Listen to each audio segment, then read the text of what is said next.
Hi guys, just Chanel here. I wanted to share with you guys the recipe for this amazing sangria. I am just whipping up a little like Italian food for dinner tonight.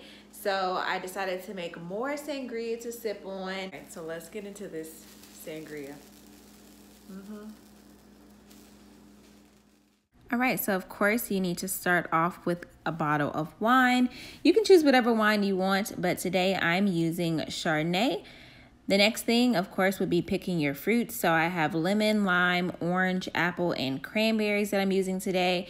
I feel like all these things are perfect for a holiday sangria, especially the apples and the cranberries.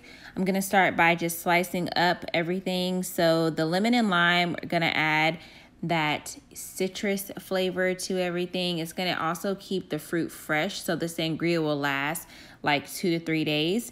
And I feel like you must have citrus in your sangria because it really helps balance out the tart flavors or the bitter flavors of the wine if your wine's not that sweet.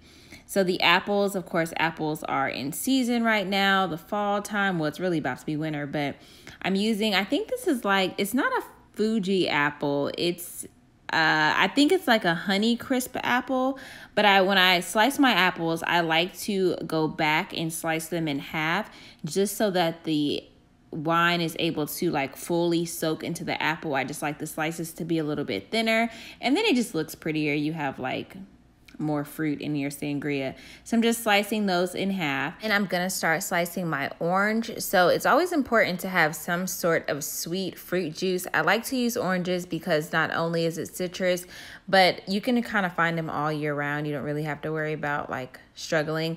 So I'm cutting half of the orange in slices to actually put in the sangria, but the other half I'll be using to just squeeze the juice directly into the craft I have. And this is going to sweeten up your wine a little bit. If you're not using like a Riesling or a sweet red wine, it's going to really need like some type of sweetener. And some people will use juice, which I think is a little weird. Others will use like agave, which is not that bad, but I just feel like I like to keep the sangria really fresh. So whatever juice you have on hand that you can squeeze yourself, whether it's like making your own strawberry juice or your orange juice, definitely go with that. Now it's time to just put everything together. So all the fruit that you have, put it in your craft or your mason jar. I like to keep a little bit of fruit on the side just to have some fresh fruit for when I'm making my glass of sangria. And then you can refill your craft or your mason jar, whatever it sits in overnight. You can just keep refilling that with wine instead of having to add fresh fruit. You have some on the side. And then once all of your of course, sangria is gone, you can eat the fruit because it's going to be soaked in deliciousness. Now it's time to pour our wine over our wonderful fruit. So just go ahead and do that. Combine all the ingredients. I definitely recommend buying one of those like 1.5 liter bottles of wine so you can just make a huge batch of this.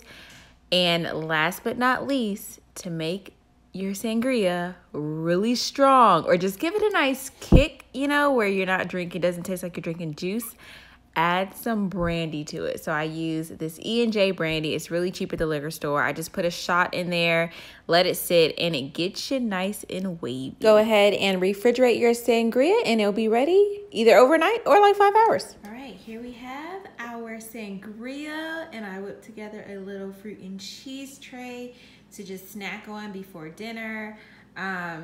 This is just so perfect. Like, you know how much this would cost in a restaurant? Thank y'all for watching, and I hope this gives y'all some ideas, especially around this holiday season. And Merry Christmas!